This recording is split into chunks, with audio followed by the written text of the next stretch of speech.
السلام عليكم، كدايرين؟ لاباس عليكم؟ نتمنىكم تكونوا بخير وعلى خير في احسن الظروف ان شاء الله في فيديو جديد. اليوم ان شاء الله غادي نشارك معكم عجينه ميني بيتزا. طريقه سهله وكميه كبيره. يعني غادي تنفعكم بزاف في هذا الشهر الكريم، وان شاء الله غادي تشوفوا الطريقه اللي هي بسيطه بزاف وسهله بزاف، والنتيجه كتجي اكثر من رائعه. نخليكم مع الفيديو. الطريقه والمكونات ان شاء الله. نبداو على بركه الله. بالنسبة للمكونات عندي هنايا غادي ندير هنايا في البول ديال العجانة كيلو ديال الفرص، ونص كيلو ديال الفينو أولا القمح الرطب. يعني نصف الكمية ديال الفرص كناخدوها فينو. هنا عندي كاس خليط بين زيت الزيتون والزيت العادية. هنا عندي 3 معالق كبار ديال الزبدة، ممكن تعوضوها بكاس ديال الحليب أولا كاس ديال اللبن أولا كاس ديال الكريمة ديال الطبخ. هنا عندي جوج معلقات ديال السكر سنيدة، ومعلقة كبيرة ديال الخميرة ديال الخبز حبيبات. ودرت معاهم شوية الماء سخون باش كيتفاعلوا ليا، وعندي معلقة ديال الملحة ممسوحة، وشوية ديال الزعتر على حسب الرغبة، إلا بغيتو ديروه ما بغيتوش ما ديروهش. أول حاجة غادي ناخد هاد الزيت وغنديرها فوق الدقيق ديالي، وغادي نضيف ليه الزبدة ولا الملحة هي الأولى، وغادي نضيف يعني الزعتر يعني المكونات كاملين اللي عندي غنديرهم. بالنسبة للزبدة كما قلت لكم، إلا ما عندكمش الزبدة ديروا اللبن. إلا ما عندكمش اللبن ديروا الحليب، وإلا ما عندكمش الحليب ديروا الكريمة ديال الطبخ، يعني كاس بنفس الكمية غادي نعوضوها ب3 ديال المعالق ديال الزبدة. يعني هاد كاع المكونات يعني كياخدوا البلايص ديال الآخرين، وهكذا. نتمنى تكونوا فهمتوني. المهم درت المكونات كاملين، غادي نبسبس هاد العجين اولا ندخل فيه هاد الزيت والزبده هكا، وكنبسبس هاد الدقيق مزيان. ومن بعد غنزيد هاد الخليط ديال الخميره اللي تفاعل ليا مع السنيده والما دافي. صافي انا غادي نخلط دابا غير بشويه هكا بيديا حتى غادي يعني ناخد القوام ديال العجينه كما بغيتو. كما كتشوفوا ها هو كيولي هكا مرمل، وكنزيدو عليه هاد الخليط هذا. هاكا كنخليو الخميرة مع السكر كيتفاعلوا كيعطيونا نتيجة رائعة للعجين ديالنا، وغادي تشوفوا النتيجة إن شاء الله في آخر فيديو.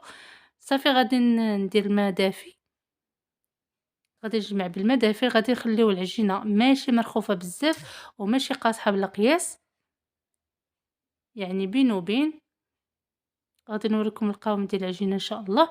صافي هنا غادي نزيد الماء الكافي، وغادي ندير هاد التعجين في العجانة، وممكن تلكوها بيديكم، ما تحتاجوش تلكوها بزاف بزاف، غادي ديروا غير يعني يعني القياس اللي غادي تجمع لكم العجينة وتنسجم لكم المكونات مع بعضياتهم.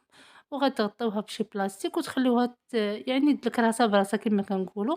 الا ما عندكمش الوقت، الا عندكم الوقت صافي عجنوها، يعني على حسب الظروف ديالكم. انا هنايا درتها في العجانة تتعجنات ليا مزيان، وغادي نوريكم القوام ديالها. هانتوما شتو كي كتجي مطاطيه، ماشي رطبه، ماشي كتلصق بزاف باليدين، وماشي قاصحه. هانتوما شتو كي كتجي. صافي غادي ندير عليها واحد شويه زيت الزيتون غندهنها. يعني انا كنصور لكم بايد وخدامه بالايد الاخرى. المهم غادي ندوز عليها هكا شويه ديال الزيت من الفوق، وغادي نغطيها هكا بالسلوفه ونخليها ترتاح وتضاعف لينا الحجم ديالها مزيان مزيان. هانتوما شوفوا كيفاش كيولي الحجم ديالها كيتضاعف. ضروري تخليوها في هاد المرحلة تخمر مزيان، لأن ما غاديش نخليوها مرحلة أخرى ديال الاختمار. هذه هي المرحلة المهمة.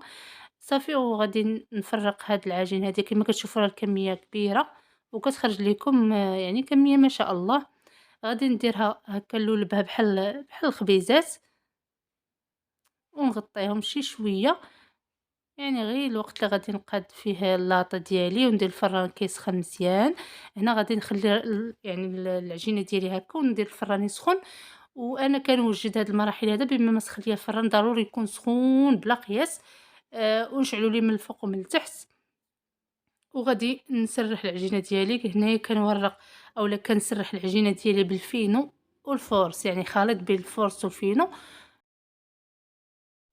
من الأحسن ديروا الفينو والفورص باش كتعطينا نتيجة زوينة. هنا من بعد ما سرحت العجينة الأولى ديالي غادي نثقبها بهاد الأداة هادي. إلا ما عندكمش كديروا غير الفورشيط، هادي كتسهل يعني كتسهل وكتسرع لينا المراحل. غادي ناخد هاد القطعة هادي، هاد الحجم اللي بغيتو نتوما ديروه، بغيتو حجم كبر من هذا أولا صغر منه، يعني اللي بغيتو.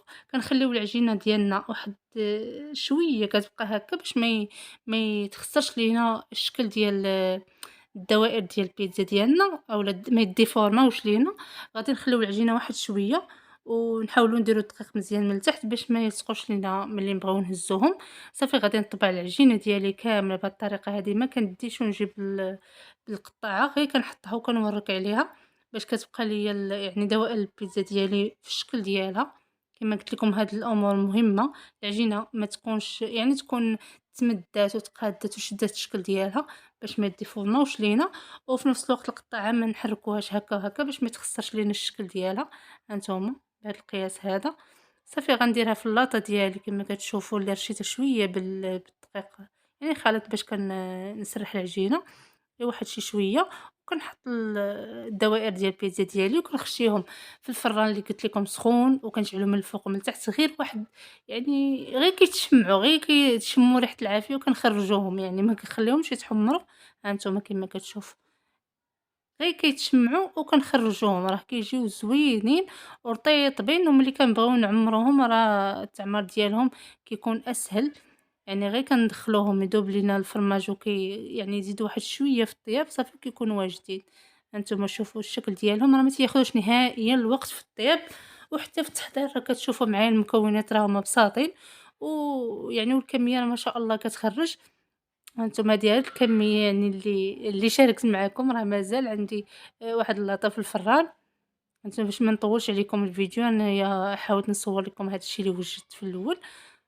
بالنسبة للطياب البنات ما تفوتوش يعني 4 دقايق 5 دقايق على حسب الفران ديالكم، ما تغفلوش عليها، غير ديروها بواحد الشوية وطلّعوا عليها غتلقاوها تنفخات ويعني ونشفات لكم من التحت ومن الفوق وتحيدوها، تبقى بهذا الشكل هذا. نتوما كتجي أكثر من رائعة وزوينة بزاف بزاف البنات.